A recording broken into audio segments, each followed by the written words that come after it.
Et salut à tous. Hello.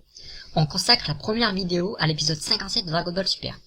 Après un épisode 56 qui a été excellent, on remet le couvert dans cet épisode. Le double combat est simplement fou, entre Goku Zamasu et Sangoku Trunks. Et on retrouve l'intensité qui a fait les beaux jours de Dragon Ball. Dès le début de l'épisode, Zamasu dit qu'avec Black ils sont comme des âmes sœurs, donc peut-être que ça veut peut-être dire qu'ils ne peuvent pas vivre l'un sans l'autre, un peu comme un Kaioshin et son dieu de la destruction. Donc ça, c'est peut-être à méditer. On a peut-être un embryon d'idée sur qui est Black.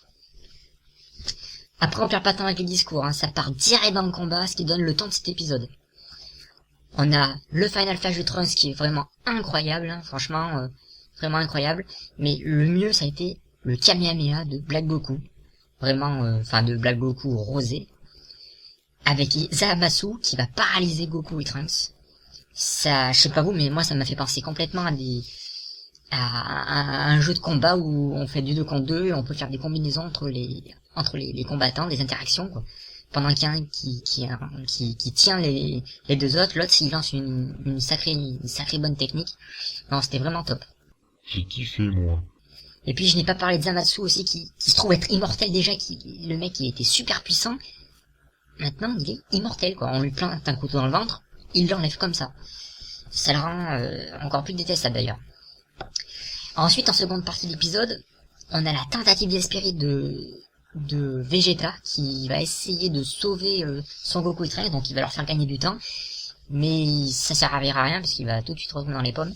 Ouais, j'avoue que c'était un peu what the fuck, quoi. Vegeta qui a le ventre ouvert tout l'épisode, qui arrive à se relever, à se transformer à Saiyajin Blue, à lancer une attaque et à se revautrer par terre.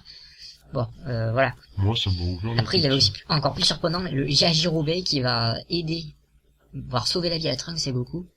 On parle bien de Yajirobe, le mec qui se cache tout le temps. Là aussi, bon, j'étais un peu sceptique. Yajirobe qui arrive à la faire à l'envers à Zamasu, qui est un Kaioshin, il y a une Black qui, on sait pas trop, mais bon, voilà. C'est quand même un peu, un peu what the fuck de se faire avoir comme ça. D'ailleurs, pour en revenir à Vegeta, quand je vois comment il s'est fait verrouiller en 2 minutes face à Black, et que là, Goku quand même, et Trunks aussi, ils ont tenu un épisode, je me pose des questions sur la puissance de Vegeta quand même, parce que entre tenir 2 minutes et 20 minutes, il y a quand même une sacrée différence de pouvoir entre son fils et lui, ou même entre Goku et lui. Concernant la fin de l'épisode, c'était déchirant avec les adieux de Mai et tout, mais le plus fort, ça va être après, quand Zamasu va découvrir les Dragon Ball Super. Et c'est peut-être à partir de là qu'il va avoir l'idée de faire vœu d'immortalité, ou alors faire un vœu en rapport avec Black. Quoi qu'il en soit, on voit que Zamasu il commence à être un peu pas clair dans sa tête. Donc voilà, en gros c'était un super épisode. J'espère juste qu'on va pas se taper 10 épisodes inintéressants dans le présent, parce que là c'était quand même beaucoup d'épisodes un peu moins intéressants dans le présent. Tout ça pour avoir que 2-3 épisodes, enfin très peu d'épisodes dans le futur. Donc j'espère qu'on va pas attendre aussi longtemps. Quoi qu'il en soit, n'hésitez pas à donner votre avis et des théories si vous en avez en commentaire. D'autres vidéos vont arriver avec Yuki, qui est toujours avec moi.